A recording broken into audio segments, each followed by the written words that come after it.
ओम शांति। अजय मुरलीधर 26/2023 कथा बाप दादा जो अव्यक्त मावाक्य 1/94 जो है त्रिकालदर्शी स्थिति जिस श्रेष्ठ आसन द्वारा सदा विजयी रहो ॿियनि खे शक्तियुनि जो सहयोग ॾियो। अॼु त्रिकालदर्शी बाप दादा पंहिंजे सर्व मास्टर त्रिकालदर्शी ॿारनि खे ॾिसनि था। त्रिकालदर्शी ठहण जो साधन बाप दादा हर ॿार खे दिव्य बुद्धि जो वरदान व ब्राह्मण जन्म जी विशेष सौगात ॾिनी अथई।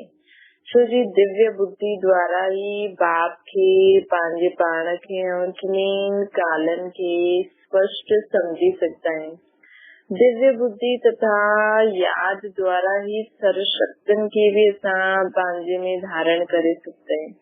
इन करे पहिरियों वरदान दिव्य बुद्धि। दिव्य बुद्धि द्वारा ही असां बाप जे स्वयं खे बाप खे और ज्ञान खे समझी सघंदा आहियूं। त जेको भी ॿार ईंदो आहे उनखे बाबा पहिरियों वरदान कहिड़ो ॾींदो आहे? दिव्य बुद्धि। ये वरदान बाप दादा सर्व ॿारनि खे ॾिनो अथई, लेकिन हिन वरदान खे प्रत्यक्ष जीवन में नंबरवार कार्य में लॻाईंदा आहियूं। दिव्य बुद्धि त्रिकालदर्शी स्थिति जो अनुभव कराईंदी आहे न। चारों ही सब्जेक्ट धारण करण जो आधार या दिव्य बुद्धि। जेतिरी बुद्धि दिव्य हूंदी ओतिरो चार ही सब्जेक्टनि में धारणा थींदी रहंदी। चार ही सब्जेक्ट खे सभी ॿार सुठी रीति सां ॼाणंदा आहिनि, वर्णन भी कंदा आहिनि, लेकिन ॼाणण वर्णन करण ये सभिनि खे ईंदो आहे, चाहे नए चाहे पुराणा। हिन में सभी होशियार आहिनि, लेकिन धारण करण हिन में नंबरवार ठही वेंदा आहिनि। दिव्य बुद्धि जी विशेषताऊं दिव्य बुद्धि वारी आत्मा खे भी संकल्प खे दिव्य बुद्धि जी विशेषताऊं दिव्य बुद्धि वारी आत्माऊं कोई भी संकल्प खे कर्म व वाणी में लाइण समय हर बोल हर कर्म खे टिनी कालनि सां ॼाणे करे पोइ प्रैक्टिकल में लाईंदी। साधारण बुद्धि वारी आत्माएं ॾाढो करे वर्तमान के स्पष्ट जानते हैं, लेकिन भविष्य और भूतकाल के स्पष्ट न जानते हैं। दिव्य बुद्धि वारी आत्माएं के पास्ट और फ्यूचर भी एतिरो ही स्पष्ट हूंदो जीअं प्रेजेंट आहे। टई ही काल साथ साथ स्पष्ट अनुभव थींदा। वैसे सभी चवंदा भी आहिनि कि जो सोचो जो करो वही ॻाल्हि आहे। अॻियां पुठियां खे सोचे समझी करे करो। कर्म खां पहिरियों परिणाम खे साम्हूं रखो। परिणाम थियो भविष्य, परिणाम आहे भविष्य। त नंबर 1 आहे त्रिकालदर्शी बुद्धि। नंबर 1 केरु वेंदो आहे? जंहिंजी त्रिकालदर्शी बुद्धि हूंदी आहे, जो टई कालनि जे बारे में स्मृति में रखी करे हर कर्म करे। त्रिकालदर्शी बुद्धि करी असफलता जो अनुभव न कंदी। लेकिन ॿारनि में 3 प्रकार जी बुद्धि वारा आहिनि। पहिरियों नंबर ॿुधायो सदा त्रिकालदर्शी बुद्धि। ॿिया नंबर कॾहिं त्रिकालदर्शी कॾहिं कालदर्शी। टियां नंबर अलबेली बुद्धि, जो सदा वर्तमान के ॾिसंदा आहिनि, सदा ये सोचदा आहिनि कि जो हाणे थियो या मिले थो या हले थो इन में ठीक रहो, भविष्य छा थींदो इनखे छा सोचो। लेकिन अलबेली बुद्धि आदि मध्य अंत के न सोचण जे कारण सदा सफलता के प्राप्त करण में दुख खाई वठंदी आहे। त ठाहिणो आहे त्रिकालदर्शी बुद्धि। त्रिकालदर्शी स्थिति अहिड़ो श्रेष्ठ आसन आहे जंहिं आसन अर्थात स्थिति द्वारा स्वयं भी सदा विजयी ॿियनि खे भी विजयी ठाहिण जी शक्ति व सहयोग ॾियण वारा आहिनि। जो त्रिकालदर्शी स्थिति वारा हूंदा आहिनि, ये त्रिकालदर्शी स्थिति अहिड़ो श्रेष्ठ आसन आहे जंहिं आसन अर्थात स्थिति द्वारा स्वयं भी सदा विजयी ऐं ॿियनि खे भी विजयी ठाहिण जी शक्ति व सहयोग ॾियण वारा आहिनि। दिव्य बुद्धि विशाल बुद्धि। दिव्य बुद्धि बेहद जी बुद्धि। त चेक करो स्वयं जी बुद्धि कीअं नंबर वारी ठही आहे। बाप दादा ॿारनि जी रिज़ल्ट ॾिसंदा आहिनि कि ज्ञान गुण शक्तियुनि जी खजानो जमा सभी ॿारनि वटि आहिनि, लेकिन जमा हूंदे भी नंबरवार छो आहिनि। या कोई भी न दिखाए में ॾे जंहिं वटि खज़ाना जमा न हुजनि। सभिनि वटि खज़ाना जमा आहिनि, पोइ बि नंबरवार छो? अगर कंहिंखां बि पुछो स्वयं जो ज्ञान, बाप जो ज्ञान, चक्कर जो ज्ञान, कर्मनि जी गति जो ज्ञान, सभिनि वटि सर्व शक्तियूं आहिनि कि कोई आए कोई न आए। ज्ञान में सभी हा चईंदा, सिद्धियुनि में हा छो न चईंदा आहिनि। अच्छा, गुण आहिनि, सर्व गुण बुद्धि में आहिनि, बुद्धि में ज्ञान भी आहे, शक्तियूं भी आहिनि, पोइ बि नंबरवार आहे छो? फर्क़ु छा थी वेंदो आहे? खज़ाने खे विधि पूरो कार्य में लॻाइण न ईंदो आहे। समय बीती वेंदो आहे, पोइ सोचदा आहियूं कि हीअं करूं आहे त हिन विधि सां हलूं आहे त सिद्धि मिली वञे। त समय खे ॼाणण और समय प्रमाण शक्ति व गुण व ज्ञान के कार्य में लगाइण, हिन जे लाइ दिव्य बुद्धि जी विशेषता आवश्यक है कि बुद्धि में तुरंत समय अनुसार बाबा जो गुण शक्ति ज्ञान श्रीमद उहे मर्ज थी वञे और उन अनुसार कार्य करे सफलता प्राप्त करो। हिनखे चइबो आहे दिव्य बुद्धि। जी, वैसे ज्ञान जी पॉइंट ॾाढा सोचदा आहिनि, ॿुधाईंदा बि रहंदा आहिनि। कापियूं में बि भरी हुई रखियल आहिनि। सभिनि वटि केतिरी डायरी इकट्ठी थी आहिनि, काफ़ी स्टॉक थी वियो आहे न। त वैसे बाप जे लाइ ॻायल आहे कि मां जो आहियां जीअं आहियां उहो मूंखे ॼाणण वारा कोटनि में कोई आहे। ॼाणदा त सभी आहिनि, लेकिन अंडरलाइन आहे जो आहियां जीअं आहियां हुनमें अंतर पइजी वेंदो आहे। हिन रीति जहिड़ो समय ऐं जो ज्ञान जी पॉइंट व गुण शक्ति आवश्यक आहे, वैसे कार्य में लॻाइण हिनमें अंतर पइजी वेंदो आहे ऐं हिन अंतर जे कारण नंबर ठही वेंदो आहे। त कारण सम्झो, हिकु त समय प्रमाण विधि जो अंतर पइजी वेंदो आहे। ॿियो, कोई बि कर्म व संकल्प त्रिकालदर्शी ठही करे न कंदा आहिनि, हिन करे नंबर ठही वेंदो आहे। हिकु त समय प्रमाण गुण शक्ति ज्ञान कम में न ईंदो आहे, याद न ईंदो आहे। ॿियो, कोई बि कर्म व संकल्प त्रिकालदर्शी ठही करे न कंदा आहियूं न, अॻियां पुठियां सोचे करे, हिन में बि नंबर ठही वेंदो आहे। कोई भी संकल्प बुद्धि में ईंदो आहे त संकल्प आहे बीज, वाचा ऐं कर्मणा बीज जो विस्तार। अगर संकल्प अर्थात बीज की त्रिकालदर्शी स्थिति में स्थित थी करे चेक करो, शक्तिशाली ठाहियो त वाणी ऐं कर्म में स्वतः ही सहज सफलता मिलेगी। बीज के त्रिकालदर्शी स्थिति में स्थित थी करे चेक करो कि असांजी संकल्प ठीक आहे, शक्तिशाली ठाहे त वाणी ऐं कर्म में स्वतः सफलता थी वेंदी। संकल्प खे चेक न कंदा आहियो अर्थात बीज शक्तिशाली न हूंदो आहे त वाणी कर्म में भी सिद्धि जी शक्ति न रहंदी आहे। लक्ष्य सभिनि जो सिद्धि स्वरूप ठहिण जो आहे, त सदा सिद्धि स्वरूप ठहिण जी विधि जो ॿुधाई हुनखे चेक करो। छा करो कि हर संकल्प के त्रिकालदर्शी स्थिति में स्थित थी करे असांखे चेक करणो आहे। पोइ हुनखे संकल्प खे पोइ वाणी ऐं कर्म में लाइणो आहे, शक्तिशाली ठाहे करे। त सदा सिद्धि स्वरूप ठहिण लाइ जो बाबा ॻाल्हि ॿुधाई उहो चेक करो। विच विच में बुद्धि अलबेली थी वेंदी आहे, इन करे कॾहिं सिद्धि अनुभव कंदा आहियो, कॾहिं महिनत अनुभव कंदा आहियो। बाप दादा सभी ॿारनि सां, बाप दादनि जो सभी ॿारनि सां प्यार जी निशानी है कि सभु ॿार सदा सहज सिद्धि स्वरूप ठही वञनि। कि बाबा ये चाहींदा आहिनि असांजे जड़ चित्र द्वारा भगत आत्मा सिद्धि प्राप्त कंदा रहंदा आहिनि। त चैतन्य में सिद्धि स्वरूप ठहिया आहियो, तॾहिं त जड़ चित्र द्वारा भी ॿियो आत्माऊं सिद्धि प्राप्त कंदियूं आहिनि। त त्रिकालदर्शी स्थिति में स्थित रहंदा जो, त त्रिकालदर्शी स्थिति समृद्ध स्थिति आहे। हिन समृद्ध स्थिति वारा व्यर्थ खे सहज समाप्त करे छॾंदा। जो संकल्प मात्र भी व्यर्थ समाप्त थी वञे। अगर त्रिकालदर्शी बुद्धि द्वारा कर्म न कंदा हो त व्यर्थ जो बोझ बार बार ऊंचे नंबर में अधिकारी ठहण न ॾींदो।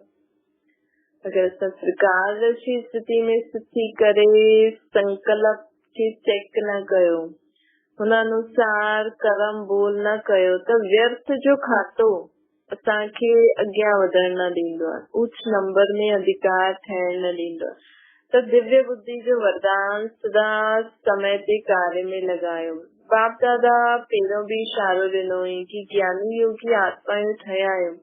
हाणे ज्ञान और योग जी शक्तियुनि जो प्रयोग, शक्तियुनि खे प्रयोग में लाइण वारो प्रयोगी आत्मा ठहो। जीअं साइंस जी शक्ति जो प्रयोग ॾेखारींदा आहिनि, लेकिन साइंस जी शक्ति जे प्रयोग जो भी मूल आधार छा आहे? अॼु जो भी साइंस जे प्रयोग जा साधन ॾिना अथनि, उन्हनि सभिनि साधननि जो आधार छा आहे? साइंस जे प्रयोग जो आधार छा आहे? मेजॉरिटी ॾिसंदा आहिनि लाइट द्वारा ही प्रयोग थींदो आहे। अगरि कंप्यूटर बि हलायो त कीअं आधार सां हलंदो? कंप्यूटर माइट आहे, लेकिन आधार लाइट आहे। त असांजी साइलेंस जी शक्ति जो आधार छा आहे? लाइट, हल्को। जेतिरो हल्को रहंदासीं, जेतिरो शांत रहंदासीं, ओतिरो शांत रहंदासीं। जॾहिं उहा प्रकृति जी लाइट द्वारा हिकु लाइट अनेक प्रकार जे प्रयोग प्रैक्टिकल में करे ॾेखारींदी आहे। त तव्हांजी अविनाशी परमात्म लाइट, आत्मिक लाइट ऐं साथ साथ प्रैक्टिकल स्थिति लाइट, आत्मा लाइट, परमात्मा लाइट और प्रैक्टिकल स्थिति लाइट, त हुन सां छा न प्रयोग थी सघंदो? तव्हां वटि स्थिति बि लाइट, तव्हांजी स्थिति बि लाइट ऐं मूल स्वरूप बि लाइट आहे। जॾहिं बि कोई प्रयोग करणो हूंदो आहे त पहिरियों पंहिंजे मूल आधार खे चेक करो। जीअं कोई भी साइंस जे साधन खे यूज करण खां पहिरियों चेक कंदा आहिनि कि लाइट आहे या न आहे। ईअं जॾहिं योग व शक्ति व गुणनि जो प्रयोग कंदा आहियो त पहिरियों चेक करो कि मूल आधार, आत्मिक शक्ति, परमात्मा शक्ति व लाइट अर्थात हल्की स्थिति आहे। अगर स्थिति और स्वरूप डबल लाइट आहे त प्रयोग जी सफलता ॾाढो सहज थी सघंदी आहे। सभिनि खां पहिरियों हिन अभ्यास खे शक्तिशाली ठाहिण लाइ पहिरियों पंहिंजे ते प्रयोग करे ॾिसो। हर मास व हर 15 ॾींहंनि जे लाइ कोई न कोई विशेष गुण व कोई न कोई विशेष शक्ति जो स्व प्रति प्रयोग करे ॾिसो। छो जे संगठन में व संबंध में पेपर जो ईंदा आहिनि त पहिरियों पंहिंजे मथां प्रयोग में चेक करो। कोई भी पेपर अचे, लेकिन जो शक्ति व जो गुण जो प्रयोग करण जो लक्ष्य रखियो, उनमें केसि ताईं सफलता प्राप्त कई। समझो सहनशीलता जो शक्ति आहे, सहनशीलता जी शक्ति चओ या गुण चओ, इनखे असां 15 ॾींहं प्रयोग करो। पोइ जॾहिं दिनचर्या में ईंदा आहियूं त केतिरो असां हिन सहन शक्ति जी शक्ति व गुण खे पंहिंजी आत्मिक स्थिति लाइट, आत्मा परमात्मा जी लाइट ऐं आत्मिक स्थिति लाइट, हिन टिनिनि खे ध्यान में रखी करे असां केतिरो सहन शक्ति खे प्रयोग करे सघियासीं, केतिरो समय में सफलता मिली। जीअं साइंस जो प्रयोग दिन प्रतिदिन थोरे समय में प्रत्यक्ष रूप जो अनुभव कराइण में अॻियां वधाईंदो आहे न, त समय बि घटि कम थींदो वेंदो आहे। जीअं साइंस बाबति चवनि था कि जीअं साइंस वारनि जो बि लक्ष्य हूंदो आहे न कि दिन प्रतिदिन साइंस जो प्रयोग थोड़े समय में प्रत्यक्ष रूप जो अनुभव कराइण में अॻियां वधनि था न, कि घटि समय में असां अहिड़ा साइंस जो साधन ठाहियूं कि फटाफट कम थी वञे। ईअं जो भी लक्ष्य रखियो हुनमें समय खे भी चेक करो, सफलता खे भी चेक करो। जॾहिं स्व जे प्रति प्रयोग में सफल थींदो त ॿियनि आत्माउनि जे प्रति प्रयोग करणु सहज थी वेंदो। ऐं जॾहिं स्व जे प्रति सफलता अनुभव न कंदा, जॾहिं स्व जे प्रति सफलता अनुभव कंदा त असांजी दिल में ॿियनि जे प्रति प्रयोग करण जो उमंग उत्साह स्वतः ई वधंदो वेंदो। अन्य आत्माउनि जे संबंध संपर्क में स्व जे प्रयोग द्वारा, अन्य आत्माउनि जे संबंध संपर्क में स्व जे प्रयोग द्वारा उन्हनि आत्माउनि खे भी असांजे प्रयोग जो प्रभाव स्वतः ई पवंदो।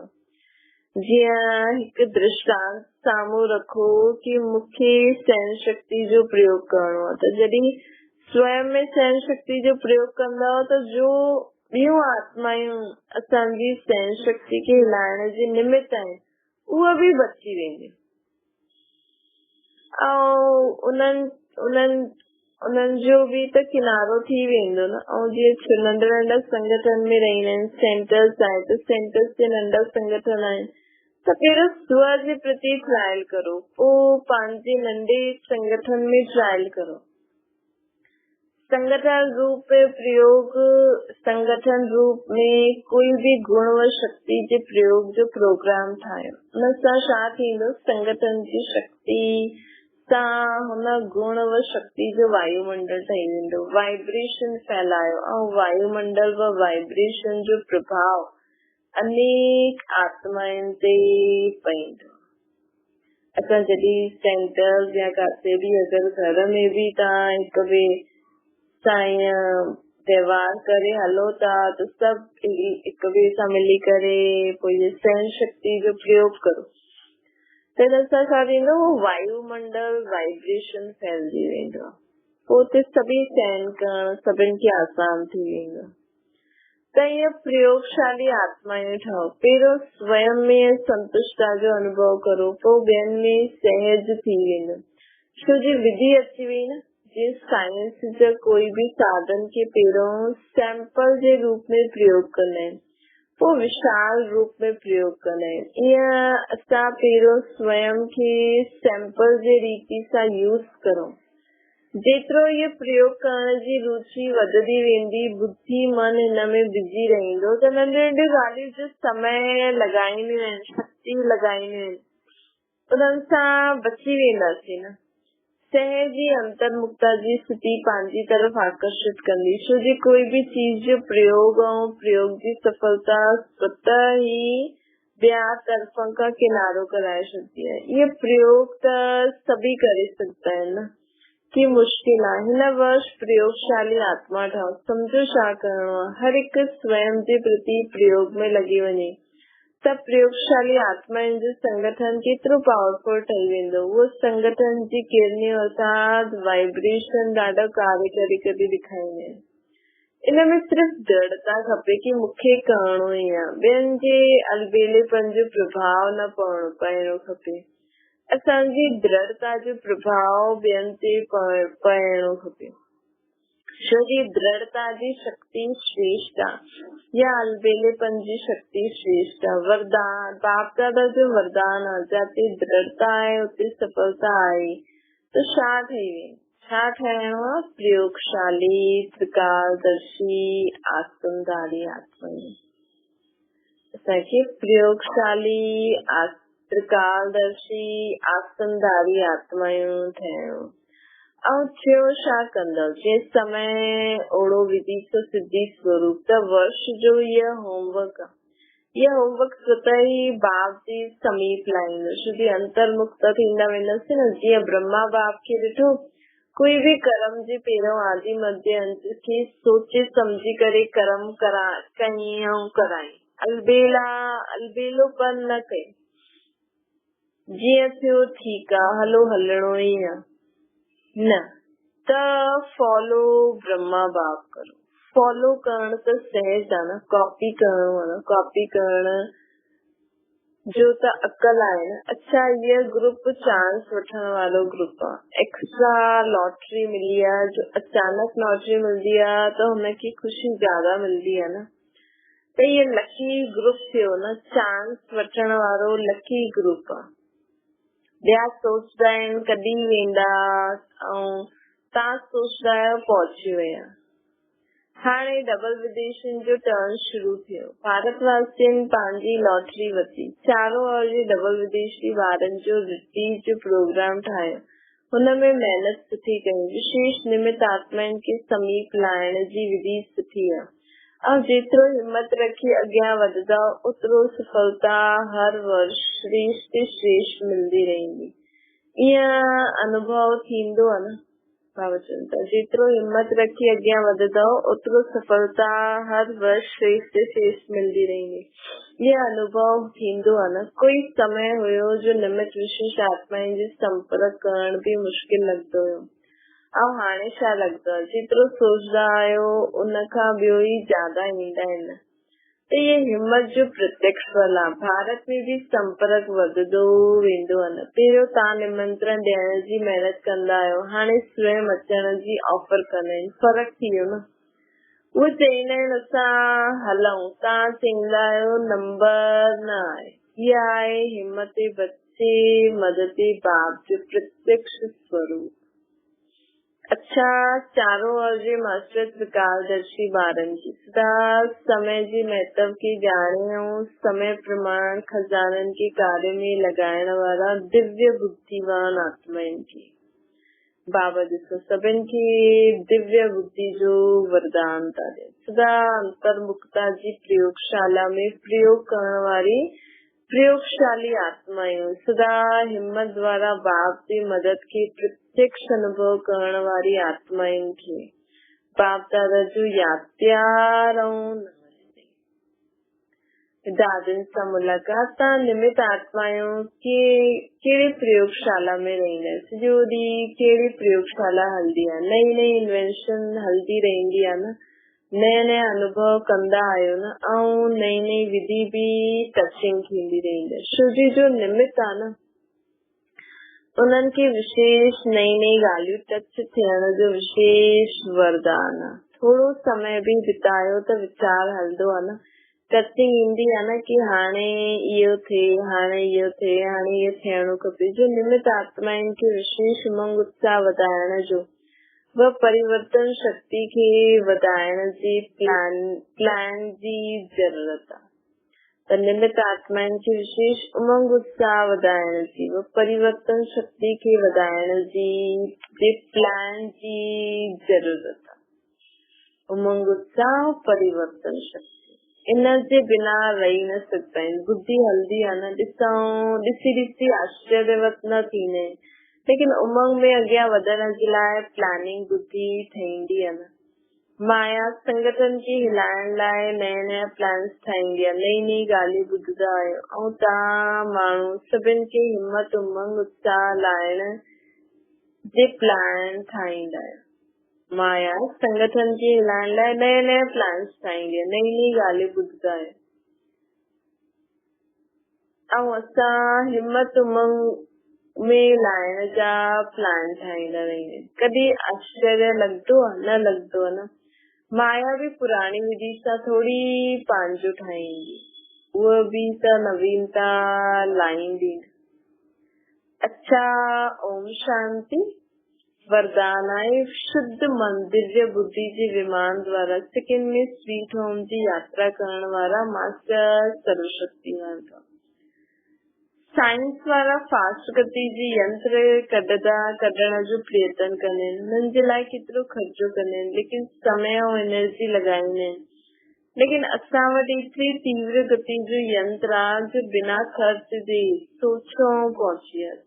असां वटि शुद्ध संकल्पन जो यंत्र मिलियल आहे, दिव्य बुद्धि मिलियल आहे। शुद्ध संकल्प कयो, हाणे मां आत्मा बाबा वटि परमधाम में वञा थी ऐं दिव्य बुद्धि द्वारा पहुची वियासीं। असां सम्झ द्वारा, रास्तो त पतो आहे न, सम्झ द्वारा बाबा वटि पहुची वियासीं। हिन शुद्ध मन ऐं दिव्य बुद्धि जे विमान द्वारा जॾहिं चाहियो तॾहिं हली वेंदा आहियो ऐं जॾहिं चाहियो तॾहिं लौटी बि ईंदा आहियो। मास्टर सर्वशक्तिवान खे कोई रोके न सघंदो आहे। स्लोगन आहे दिल सदा सच्ची हुजे त दिलाराम बाप जी आशीर्वाद मिलदी रहे। असांजी दिल सदा सच्ची रहे त दिलाराम बाप जी आशीर्वाद मिलदी रहे। अच्छा, ओम शांति।